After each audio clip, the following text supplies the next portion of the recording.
complications. Two men of faith, one Muslim and one Christian, created a new book, a translation of the Quran into English with references to the Bible. It's something that's never been done before.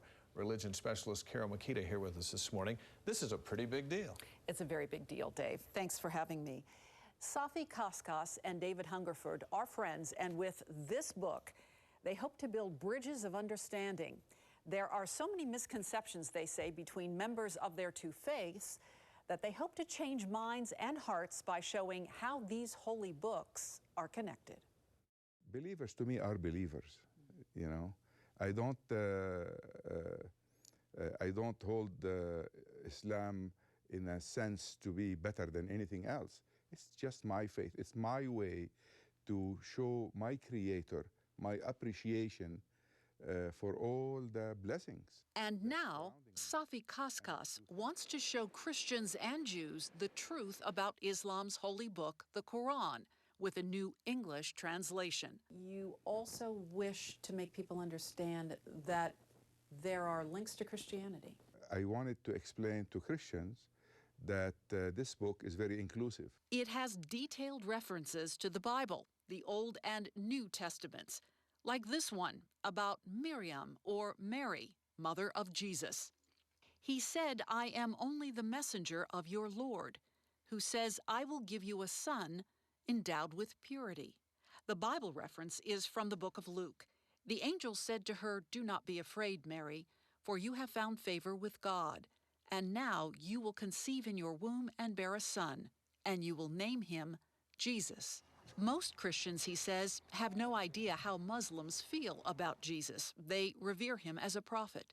Jesus for Muslims is considered a miracle in his birth, the way he was conceived, the way he lived his life, the way he went up to heaven. The whole entire episode is miraculous. He is, to us, a testimony of God's power. David Hungerford was his writing partner. A retired orthopedic surgeon, he is an evangelical Christian.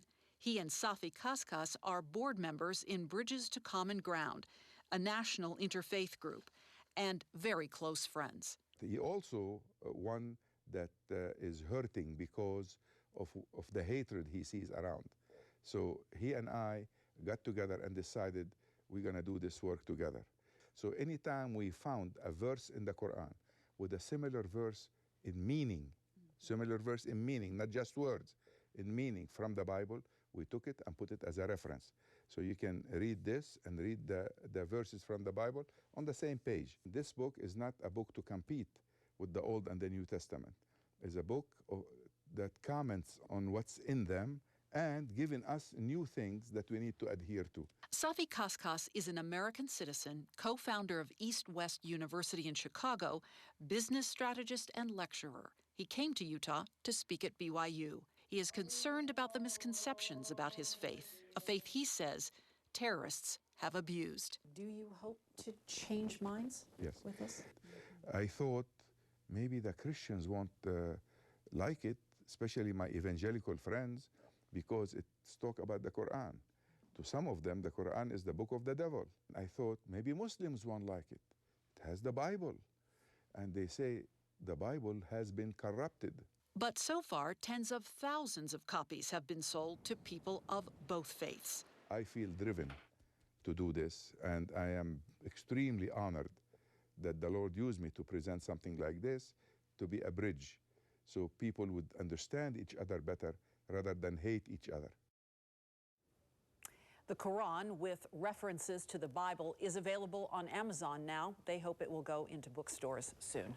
Well, it's fascinating to listen to him and his approach to this book, where there's so much, the lack of peace so many places in the world, religious-based it seems.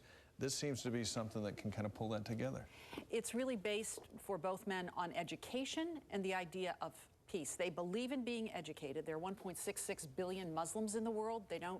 They say all hate Christians, not possible. And the idea of peace. If they too can come together, then they can bring other people of both faiths together. So a Bible reader can read this and not be offended, and a Quran reader can read this and not be offended, and maybe we're enlightened, right? Maybe we're enlightened, Dave. All right, excellent. Thank you, Carole. Thanks for having me. Next.